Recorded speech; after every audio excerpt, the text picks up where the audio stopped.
ஏனுங்க எல்லாத்துக்கும் வணக்கமுங்க. எல்லாரும் நல்லா இருக்கிறீங்களா? என்ன மணி ஒரு வாரமா ஆளையவே காணோன்னு பார்க்குறீங்களாக்கு? அது ஏன் கேட்குறீங்க? நோம்பி வந்தாலும் வந்தது, வேலை பெண்டு கழண்டுச்சு போங்க. அதோட சேர்த்து நம்ம பிறந்த நாள் வேற வந்து போடுச்சுங்க. அட நான் வேண்டாம் வேண்டான்னு சொன்னாலும் கேட்காம என்ற வண்ணாடியுமே இந்த சிவன் மகளும் சேர்ந்து சர்ப்ரைஸ் கொடுக்குறேன் சர்ப்ரைஸ் கொடுக்குறேன்னு ஒரே அலப்பறை கிளப்பிட்டாங்க போங்க. இப்போ அந்த பிறந்த நாளில் எப்படியெல்லாம் அலப்பறையாச்சுங்கிறத பார்க்க போகிறோமுங்க. ஆனுங்க புதுசாக யாராவது பார்த்தீங்கன்னா மறக்காமல் நம்ம வில்லேஜ் அம்மனி சேனலை சப்ஸ்கிரைப் பண்ணி போடுங்க, லைக் பண்ணுங்க, கமெண்ட் பண்ணுங்க. சரிங்களா? என்றாவது வீடியோ ரொம்ப லேட்டாக வருதுன்னு நினைக்காதீங்க. என்ன பண்ணுறதுங்க, வேலையே தீரமுனாங்குதுங்க. ஏன்னா வெடிஞ்சா கெடா வெட்டுங்க. அதுக்கு நாளே நான் கேட்க வெட்டுறேன்னா பார்த்துக்குங்க. அப்புறம் வேலையும் சரியான வேலைங்களா ரொம்ப டயர்டாக இருந்தேனுங்க. என்ற முகத்தை பார்த்தாலே உங்களுக்கு தெரிஞ்சிருக்கு. சரியான டயர்டாக இருந்தது. இதில் இன்னொரு முக்கியமான விஷயம் என்னென்னா, அன்றைக்கி நாள் எல்லாம் நோம்பிங், அதாவது அடுத்த நாள் நோம்பிங்காட்டி நாளே எங்கள் வீட்டுக்கு நிறைய உறம்பறைங்க வந்திருந்தாங்க. எல்லாத்தோட சேர்ந்து நான் செலிப்ரேஷன் பண்ணது அவ்வளோ ஒரு சந்தோஷமாக இருந்துச்சுங்க. இங்கே பாருங்க, என்ற வண்ணாடி என்னை வடுத்துற அலப்பறை இது காரணம் எல்லாம் சிவன் மகள் தான். என்னை போட்டு பாடா படுத்தி எடுக்கிறாங்க. இதில் என்ற வையனும் கூட கூட்டணி சேர்ந்துட்டாங்கண்ணே. ஆனுங்க பாருங்க, அதை இப்படி வைக்கவும் அதை அப்படி வைக்கும். ஏனுங்க இதெல்லாம் வேண்டானாலும் கேட்குறது இல்லை. அவங்களோட சந்தோஷமாம்மா. சரி நம்ம சந்தோஷத்துக்கு, அதாவது நாம் ஒருத்தங்களை சந்தோஷப்படுத்தி பார்க்குறதுலே பெரிய சந்தோஷம் மற்றவங்களை சந்தோஷப்படுத்தி பார்க்குறதானுங்க. அதனால தான் சரி அதில் இல்லை அவங்களுக்கு ஒரு சந்தோஷம் நம்ம இப்படிலாம் பண்ணி பார்க்கணுன்னு இனிமேல் எனக்கு ரொம்ப சந்தோஷமாக இருந்தது. ஏன்னா இத்தனை வருஷம் பிறந்த நாளில் நான் இதெல்லாம் சின்ன வயசுல ரொம்ப ஆசைப்பட்டேனுங்க. அப்போல்லாம் நமக்குலாம் எதுவும் நடந்ததே இல்லை. உண்மையுமே இந்த வருஷம் பிறந்த நாள் ரொம்ப பெஸ்ட்டாக அமைஞ்சதுன்னே சொல்லணுமுங்க. அம்மா, பெரியம்மா எல்லாரும், என்ற அத்தை எல்லாரும். அப்புறம் முக்கியமான விஷயம் இதில் ரொம்ப கெஸ்ட்டாக வந்தது என்ற குழந்தையா பையனும் வந்திருந்தாங்க. அது ரொம்ப ரொம்ப சந்தோஷமாக இருந்தது. இதில் முக்கியமான ஒரு விஷயம், இந்த வருஷம் தான் நான் சிவன் மகள் கூட சேர்ந்து இருந்து இந்த பிறந்த நாளை கொண்டாடி இருக்கிறேன். அது நினைக்கும் போது இன்னும் சந்தோஷமாக இருக்குது. இந்த சந்தோஷத்தெல்லாம் எனக்கு உருவாக்கி கொடுத்தது நம்ம சிவன் மகள் தான். அவளுக்கு நன்றி நான் சொல்ல விரும்பலை. ஏன்னா நன்றி சொன்னால் அது நல்லா இருக்காது. என்றைக்குமே இப்படியே நாங்கள் சேர்ந்துருக்கணும்னு ஆசைப்பட்றோம். பாருங்கள், இது என்ற மாமியாங்கோ பார்த்தீங்களா? அத்தை கேக்கு அத்தைக்கு ஊட்ட எனக்கு ஊட்டன்னு ஒரே தமாசா இருந்தது போங்க. அப்புறமா அப்படி இப்படி எல்லாம் முடிஞ்சு போட்டு சரி விடுங்க சாமி இதோட முடிஞ்சுதா அப்படின்னு கேட்டாச்சுன்னா, இருங்க என்ற வண்ணாடியும் பேர வந்து போட்டு இரமணி நானும் கேக்கு ஊட்டுறவனுமில்ல அப்படின்னு சொல்லி போட்டு, சரிங்க மாமா அதெல்லாம் வெட்டி தரணுங்க அப்படின்னு சொல்லி போட்டு எல்லாம் சின்ன பிள்ளைத்தனமாக நடந்துட்டு இருந்துன்னு வச்சுக்கோங்க. எப்படியோ அதையும் இதையும் பண்ணி சரி இப்போயாவது விட்ருவாங்களான்னு பார்த்தா சரி கேக்கையும் ஊட்ட சொன்னாங்க. சரி மெதுவாக ஊட்டி சரி இந்தாங்கோ வெட்டியாச்சு. இப்போ ஆறு ஊட்டுறதுங்கிறதா பிரச்சனை. நான் கேக்கு ஊட்டுறதா இல்லை அவர் ஊட்டுறதான்னு சொல்லி போட்டு சரி அவர் எடுத்து வச்சுட்டாரு. சரி ஊட்டுங்க அப்படின்னா அதுக்குள்ளே இந்த சிவன் மகள் ஏதோ தமாஷா சொல்லிக்கிட்டே கிடந்தாப்புல எனக்கு சிரிப்பு வேற தாங்க முடியல. அப்புறம் அன்னைக்கு பார்த்தீங்கன்னா நைட்டு மணி 9 மணிக்கு மேலே இருக்குது. புட்டு சுட்டுட்டு இருந்து எல்லாம் உரம்பரைங்க வந்துக்கிறாங்கன்னு சரி வாங்கன்னு சொல்லி போட்டு இதில் முக்கியமான விஷயம் என்னென்னா, நான் போட்டிருக்கிற ட்ரெஸ்ஸு என்ற வண்ணாடி எடுத்து கொடுத்தது. பாருங்கள் எங்கள் கெஸ்ட்டு இவங்க என்ற குழந்தையா. உண்மையாலுமே ரொம்ப சந்தோஷமாக இருந்துச்சு. குழந்தையா கேக் ஊட்டி நாங்கள் ஒரே சந்தோஷமாக என்ஜாய் பண்ணுறது. இங்கே பார்த்துங்களேன் இப்போ என்ன அலப்பறை நடக்குதுன்னு மட்டும் பார்த்துங்க. அவங்க கேக் ஊட்டினாங்களா சரி லைட்டாக வச்சாங்க. சரி ரைட்டு அவங்களுக்கும் அதில் ஒரு ஆசை அப்படின்னு நான் கேக் ஊட்டினேன். இப்போ நான் பண்ண சேட்டை பாருங்க. அரைச்ச சந்தனம் அப்புறம் எல்லாம் முகத்தில் போட்டு சும்மா பட்டிட்டுங்கிறீங்கெல்லாம் பார்த்து போட்டாங்கன்னு வச்சுக்கோங்க. அரைச்ச சந்தனம் மணக்க குங்குமம் அழகு நெத்தியிலேங்கிற மாதிரி கேக்கு அங்கே இருந்ததோ இல்லையோ அந்த க்ரீம் ஃபுல்லாக என்ற முகத்தில் தான் இருந்ததுன்னு சொல்லணும். இதுக்கு வேண்டியது இந்த அலப்பறையெல்லாம் வேண்டான்னு சொல்லிட்டு இருந்தேன். இருந்தாலும் ஒருத்தரும் கேட்க மாட்டேங்கிறாங்க. பாருங்க என்ற உள்ள வந்துட்டாப்புல. என்ற உள்ளைக்கு ஒரு பையன் எங்கே அவன் முகத்தில் நான் கேட்க ஊட்டிடுவணும் அதாவது அப்பிடுவணும்னு சொல்லி போட்டு அதுக்குள்ளே என்ற கையை வேறு பிடிச்சிக்குவாப்பில். அங்கே பார்த்துங்களேன் அதான் கையம்மா நீங்கள் கம்முன்னு இருங்கம்மா அப்படின்னு சொல்லி போட்டு அங்கே பாருங்க. சரி நீ அவங்களுக்கு ஒரு ஆசை அம்மா எப்பயுமே எங்களை நீங்கள் இப்படி பண்ணி பார்க்குறீங்களா உங்களை நான் இப்படிலாம் எனக்கு கேக் ஆப்பணும் ரொம்ப ஆசைன்னு என்ற வையனும் என்ற உள்ளையும் சேர்ந்து முகத்தில் பட்டிட்டிங்கிறீங்க பார்த்து போட்டாங்க. பாருங்க இது என்ற பெரிய மருமகனுங்கோ என்ற கொழுந்தியா பையன் பெரியவர். இவர் சின்னவரை நாங்கள் இன்வைட் பண்ணியிருந்து அவருக்கு அவசரமாக வெளியூர் வேலை இருந்தங்காட்டி போயிட்டார். அவர் இல்லைங்கிறது எங்களுக்கு ஒரே குறையாக இருந்துச்சு. ஏன்னா அவர் இருந்தால் இன்னும் செம சேட்டையாக இருக்குது. பாருங்க என்ற பையன் அம்மா நீங்கள் எனக்கு குழந்தையா இருக்கும்போது பவுடரெல்லாம் அடித்து இப்படி தானே பண்ணியிருப்பீங்கன்னு சொல்லி போட்டு அங்கே பாருங்க அவங்க பண்ணுற சேட்டையெல்லாம் என்னென்ன சேட்டைன்னு. அப்புறம் என்ற கொழுந்தியா ஒரு கிஃப்ட் கொண்டு வந்திருந்தாப்புல. சரின்னு சொல்லி அந்த கிஃப்ட்டை வாங்கி வச்சோம். வாங்கி வச்சுட்ட உடனே இரமணி அதை நான் தான் உனக்கு பிரித்து கொடுப்பேன் அப்படின்னு சொல்லி போட்டு அதை பிரித்தா அடடா சாரி சூப்பராக இருந்துச்சுன்னா இந்த நூலாடையை பொன்னாடையாக உனக்கு அணிவிக்கிறேன்னு சொல்லி போட்டு அவங்க அதை வேற இதாக பண்ணி கொடுத்தாங்க. ஏன் கேட்குறீங்க ரொம்ப ரவுசாக இருந்ததுங்க. உண்மையாமே இதெல்லாம் நான் சொன்னதெல்லாம் பாதி. அன்றைக்கி அங்கே நடந்ததெல்லாம் எல்லா அத்தைங்க பெரியம்மா எல்லோரும் இருந்தாங்களா, அம்மாங்கெல்லாம் இருந்தாங்க. செம்மையாக ஒரே ஒரு தமாஷா தான் இருந்துச்சு. அப்புறம் இப்படி ஒரு போட்டா ஒரு போஸு அதெல்லாம் எடுத்து முடித்தோடனே சரி அப்பாடா முடிஞ்சுதா அப்படின்னோடனே என்ற பையன் அம்மா இருங்க நான் இருக்கிறேன்னு அப்படின்னு சொல்லி அவன் ஏதோ அவனால் முடிஞ்சது ஒரு குட்டியாக ஒரு கிஃப்ட்டு அதில் ஏதோ ஒரு குட்டியாக கீ செயின் என்னென்னமோ இருந்துச்சுங்க. ஒரு 5, 6 பொருள் வச்சு அவனோட சக்திக்கு அவன் ஏதோ பேக் பண்ணியெல்லாம் கொண்டு வந்தா. சரி முடிச்சிட்டிங்களா சாமி அப்படிங்கும்போது அதை ஓப்பன் பண்ணி பார்த்தா அதில் வந்து அந்த குட்டியாக அரிசியில் ஏதோ பேரெல்லாம் எழுதி அது குட்டியாக ஒரு கீ செயின் எல்லாம் வச்சு அவரோட லெவலுக்கு அவர் கொடுத்துட்டாரு ரைட்டு அப்படின்னு சொல்லிட்டு சரி வச்சிடலாமா அப்படின்னு இது பண்ணேன். அப்புறம் அதுலேயுமே என்னமோ அதை பாருங்க என்னமோ குருவி கூடாட்டம் இருக்குது. இது என்னது என்னமோ அழகு பொருளாமா. சாமி அது எனக்கு எப்படி எடுக்கிறதுன்னு தெரியல தங்கம், நீங்களே கொஞ்சம் பிரித்து கொடு சாமி அப்படின்னு. அதுக்கப்புறம் பார்த்தீங்கன்னா அவன் மெதுவாக கொடுங்கம்மா நான் வேணால் பிரித்து எடுத்து கொடுக்குறேன் அப்படின்னு சொல்லி போட்டு அவன் வாங்கினான். சரி அவ்வளோதானா முடிஞ்சுதா அப்படின்னு பார்த்தா அதுக்குள்ளே என்னமோ ஒரு கீ செயினுங்க. அது ஏதோ ஒரு டாலராட்டம் என்னமோ வச்சுருந்தாப்புல. அதெல்லாம் எடுத்து பார்த்தோம். சரி அப்பாடான்னு உட்காரலான்னு பார்த்தா இந்த சிவன் மகள் பண்ணுறாங்க பார்த்தீங்களா, அடாடாடாடா. சிவன் மகள் எனக்கு எத்தனை வயசு இருக்கோ அத்தனை வயசுக்குள்ள பொருளை கிஃப்டாக வாங்கிட்டு வந்துட்டாப்புலைங்க. ஆமாங்கோ சாமி இது என்ன இந்த வருஷத்துக்குள்ளே தான் போதுமா பத்தாதான் இல்லை ஜேசிபி ஈசிபி கொண்டுட்டு வரணுமான்னு கேட்டேன். அட மெதுவாக அதை இறக்கி வைங்கக்கா, ஒவ்வொரு பொருளை பிரித்து காமிங்க அப்படின்னாப்புல. நான் வேண்டான்னு சொன்னேன். உண்மையாலுமே இந்த வருஷம் நான் இத்தனை வருஷம் இந்த மாதிரிலாம் பிறந்தநாள் கொண்டாடினதே இல்லைங்க. ரொம்ப ரொம்ப சிறப்பாக இருந்தது. அதில் ஃபஸ்ட்டு எனக்கு வந்து ஓப்பன் பண்ணி கொடுத்தோன்னே முதல்ல எந்த ஒரு காரியத்தை ஆரம்பித்தாலும் ஸ்வீட்டோட ஆரம்பிங்கிற மாதிரி நிறைய சாக்லேட் கொண்டு வந்திருந்தாங்க. அதில் குறிப்பாக 90 அதாவது 80s அந்த சாக்லேட்லாம் இருக்கும் பார்த்தீங்களா, அந்த சாக்லேட்லாம் கொண்டு வந்திருந்தாப்பிள்ளைங்க. சரின்னு சொல்லி போட்டு அதை வாங்கினேன். அப்புறம் ஏதோ கிஃப்டெல்லாம் இருந்தது. சரி அம்மனி இந்த கிஃப்டெல்லாம் நான் பிரித்து முடிக்கிறதுக்குள்ளே அடுத்த வருஷம் பிறந்தநாளே வந்து போடு, அதெல்லாம் நீ பிரித்து வைக்கன்னு நான் அப்படியே ஓப்பன் பண்ணிக்கிறேன்னு சொன்னேன். சரிங்க்கான்னு சொல்லி போட்டு அது பாருங்க எத்தனை ஓட்டு இது எத்தனை நாள் ஆச்சோ தெரியல பேக் பண்ணுறதுக்கு, எத்தனை டேப் போட்டிருக்கான்னு பாருங்க ஒன்றும் முடியல. சரி நீ பிரித்து கொடு சாமி நான் அப்படியே பாக்ஸை மட்டும் ஓப்பன் பண்ணிக்கிறேன்.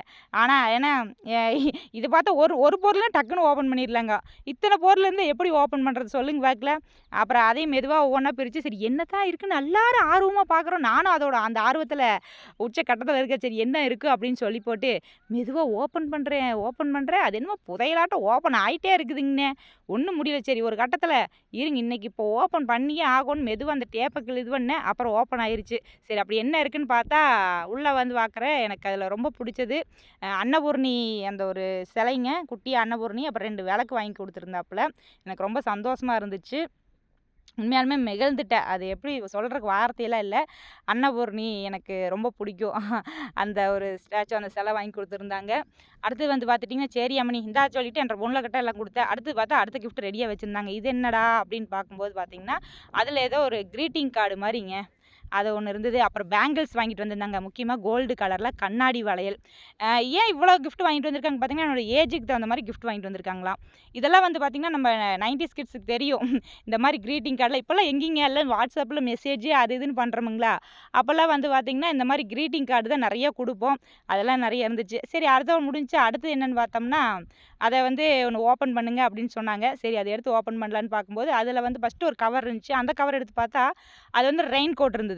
அக்கா நானும் பார்த்துட்டு இருக்கிறேன், நீ எப்போ வந்து பார்த்தாலும் இந்த ஆடு மாடு பிடிக்கும்போது போய் மழையில் நனைஞ்சிட்டே இருக்கிற, இந்த ரெயின் கோட் போட்டு தான் நீ போகணுன்னாங்க. சரின்னு சொன்னேன். அடுத்து வந்து பார்த்திங்கன்னா ஒரு ஃபோட்டோ ஒன்று இருந்தது. என்றா இது ஃபோட்டோன்னு பார்த்தா எனக்கு ரொம்ப சந்தோஷமாக இருந்துச்சு. ஏன்னா அது என்னோடய ஃபேமிலி ஃபோட்டோ பாருங்கள் நீங்களே. இது வந்து போன வருஷம் நோம்பி அப்போ எடுத்தது. அவளே தான் எடுத்தா. அது ஃபோன்லேருந்து எடுத்துக்கொண்டு இது வச்சுட்டு வந்தா. பாவம் என்ற வண்ணாடிக்கு தான் ஒரே விசனமாக இருந்துச்சு. ஏனுங்க நான் அப்போ மீசை இல்லாமல் இருக்கிறேன், அதை கொண்டுட்டு போய் ஃப்ரேம் போட்டு வந்துக்கிறீங்களேன்னு சொல்லி இது பண்ணிட்டு இருந்தாப்புல. இதில் வேறு அது என்னத்தையும் கட்டி வேறு விட்டுருந்தாங்களா அந்த பேண்டுங்களா. ஐயோ அது வேறு கலந்து போகுது. ஏன் நம்ம எப்போ தான் இதெல்லாம் முடியும்னு பாருங்க என்ற வண்ணாடிக்கு வேறு ஒரே வருத்தமாகி போச்சு. எனக்கு மீசை இருக்கிற மாதிரி ஃபோட்டோ ஃப்ரேம் பண்ணிட்டு வாங்கன்னா இப்படி ஃபோட்டோ வெட்டு வந்துக்கிறீங்களா சொல்லி அது வேறு வருத்தமாக இருந்துச்சு. சரி அடுத்து என்ன அம்மனி கிஃப்ட்டு அப்படின்னு சொல்லிட்டு அன்னைக்கு எல்லாருமே ஒரு ஆர்வத்தில் இருந்தாங்கன்னு வச்சுக்கோங்க இந்த அம்மனி. ஆனால் எத்தனை நாள் இதை வந்து கலெக்ட் பண்ணாங்கன்னு தெரியல. உண்மையாலுமே சிவன் மகள் எனக்கு தோழியாக கிடைச்சதுக்கு நான் ரொம்ப ரொம்ப ரொம்ப ரொம்ப கொடுத்து வச்சுருக்கணும். ஏன்னா அவள் என் ஃபேமிலியில் ஒருத்தி தான் இருந்தாலும் எனக்கு தோழிங்கிற அந்த உறவு வந்து ரொம்ப முக்கியமான ஒரு உறவு. அது வந்து பாருங்கள் அடுத்தது அதுலேயும் ஏதோ க்ரீட்டிங் கார்டு மாதிரி வச்சுருந்தாங்க. அதில் வந்து அந்த க்ரீட்டிங் கார்டு ரொம்ப ஸ்பெஷல். ஏன்னு கேட்டிங்கன்னா அதில் வந்து அவங்க மனசில் இருக்கிற ஒரு விஷயத்தை அப்படியே எனக்கு எழுதி கொடுத்துருந்தாங்க. அது படிக்கிறதுக்குலாம் நேரம் இல்லை. ரொம்ப அருமையாக விஷ் பண்ணி ரொம்ப ரொம்ப அருமையாக தமிழ் அவ்வளோ அழகாக எழுதி இது பண்ணியிருந்தாங்க. அது படிக்கிறதுக்கு நேரம் இல்லை. காரணம் என்னென்னா எல்லாம் உரம்புறைங்க வெயிட் பண்ணிகிட்ருக்காங்க. நைட்டு போய் இட்லி சுடணும்.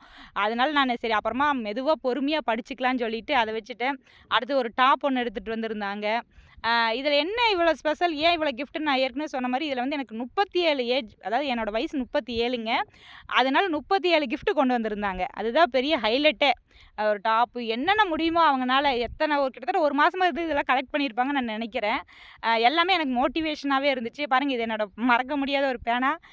90s கிட்ஸுக்கெல்லாம் தெரியும் நட்ராஜ் பேனா. அது வந்து லைஃப்பில் மறக்க முடியாது. அப்புறம் இயர்பட்ஸு, இயர்ஃபோனு, ஹெட்ஃபோனுன்னு என்னென்னமோ க்ரீட்டிங் கார்டெலாம் நிறையா இருந்துச்சு. எல்லாமே மோட்டிவேஷன் ஸ்பீச்சாக தாங்க தாங்க இருந்தது அதில் எல்லாமே.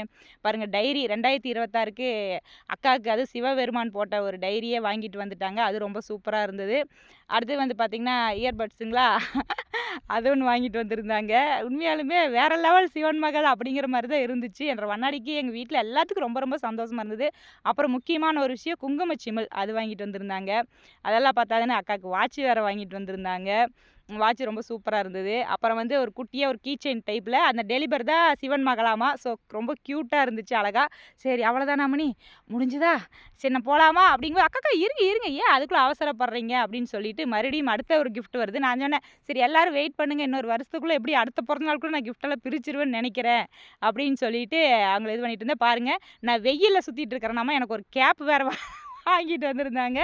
உண்மையாலுமே அது ரொம்ப சூப்பராக இருந்துச்சு. அப்புறம் அம்மா இருங்கம்மா அது அப்படி போட வேண்டாம்னு சொல்லி லைட்டை பையன் வந்து கேப்பை போட்டு விட்டான். என்ற வண்ணாடி ஒரு படி மேலே போய் அந்த லைட் செட்டிங்கை மேலே வச்சுட்டாங்க. மொத்தத்தில் என்ன ஒரு கோமாளி கணக்காக படிட்டாக்னு வச்சு கடை செம்மையாக இருந்ததுங்க. வேறு லெவலில் தான் பாருங்களேன். அந்த மூஞ்சில் கேக் அப்புனதுக்கும் கேப் போட்டதுக்கும் மேலே லைட் வச்சதுக்கும் என்னை இப்படியெல்லாம் சந்தோஷப்படுத்தி பார்க்குறதுல அவங்களுக்கு ஒரு பெரிய சந்தோஷமாக இருந்துச்சு. அடுத்தது பார்த்திங்கன்னா சரி இதோட முடிஞ்சுதான்னு பார்த்தா மறுபடியும் குட்டி குட்டி குட்டி குட்டியாக கலெக்ஷன் நிறைய வாங்கி வச்சுருக்காங்க. பாருங்கள் ஒரு கப்பு அதுக்கு தகுந்த ஒரு பிரேஸ்லெட் மாதிரி ஒரு பேங்கிள்ங்க அது. அது ஏதோ அட்ஜஸ்ட்மெண்ட் டைப்புங்களாமாங்க.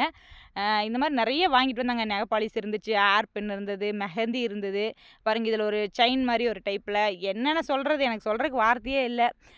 எனக்கே அப்படியே ஒரு மாதிரி கண்ணெல்லாம் கலங்கிட்டு தான் இருந்தது. சரி அவன் முன்னாடி அழுதா அவள் ரொம்ப எமோஷன் ஆயிடுவாட்டு நான் அதெல்லாம் அப்படியே சிரித்த மாதிரியே மழுப்பிட்டேன். ரிங்கு கொண்டு வந்திருந்தாங்க. பாருங்களேன் இதெல்லாம் எவ்வளோ ஒரு குட்டி குட்டி உண்மையாலுமே பயங்கர ஒரு மெமரி ஃபுல் தானே இதெல்லாமே.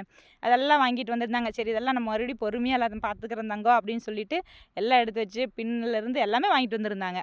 சரி ரைட்டு அவ்வளோதானா ஓகே ரொம்ப ரொம்ப ஹாப்பியாக இருந்துச்சு. 2 பேரும் ஹக் பண்ணிட்டோம். அப்புறம் 2 பேரும் குட்டியாக அழகாக பேசிகிட்டு இருந்தோம். சரி எல்லாம் முடிஞ்சாங்க.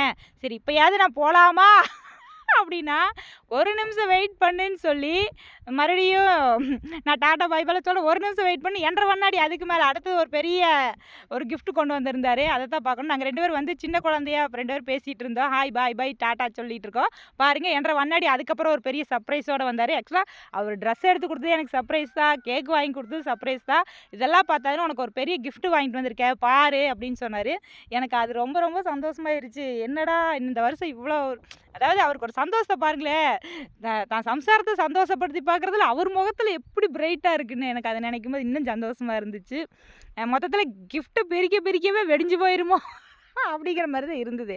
சரி இது என்னவா இருக்கும் அப்படின்னா என்ற வண்ணாடி இந்தா நாளைக்கு நோம்பு இல்லையா அதனால் கிடா வெட்டுக்காக எண்ணெய் வாங்கிட்டு வந்துக்கிற பார்த்து பிரி அப்படின்னாப்புல. எண்ணெயா கல்லெண்ணெய் வாங்கிட்டு வந்துக்கிற மணி அப்படின்னாப்புல. அப்படிங்களா சரிங்கோ அப்படின்னு சொல்லி போட்டு சரி இந்த கிஃப்ட்டை எப்படி பிரிக்கிறது மெதுவாக அப்புறம் என்ற பையன் கொஞ்சம் ஹெல்ப் பண்ணாப்புல. அதை மெதுவாக பிரிங்க அப்படின்னு பார்த்தா அட உண்மையாலுமே அது கடலெண்ணெய் டப்பா தானுங்க. இங்கே பாருங்க கல்லெண்ணெய்ன்னு போட்டிருக்குது. அட பேக்கெட்டை எது கிழிச்சு போடாதீங்க எண்ணெயெல்லாம் ஒளியிரும் அப்படின்னாரு. அப்புறம் நாங்கள் மெதுவாக அப்படி இப்படின்னு எப்படியே பிரிச்சுட்டோம். பிரித்து பார்த்தோம்னா எங்களுக்கு எல்லாத்துக்குமே ஒரே ஆர்வமாக தான் இருந்தது. என்னவா இருக்கும்னு அவர் வேற அட மெதுவாக பிரி உடஞ்சிருங்கிறாரு. எண்ணெய் பேக்கெட்டு உடஞ்சி போயிருங்கிறாரா என்ன சொல்கிறாரு தெரியாமல் சரின்னு சொல்லி எடுத்தா அட வெறும் நியூஸ் பேப்பராக வந்துட்டு இருக்குதுங்க. நாங்களும் எவ்வளோ நேரம் தான் பொறுமையாக எடுக்கிறது. நான் எடுக்கன்ற பையன் எடுக்க சிவன் மகள் எடுக்க எல்லாம் மாற்றி அதுக்குள்ளேருந்து எடுத்துக்கிட்டே இருந்தோம்.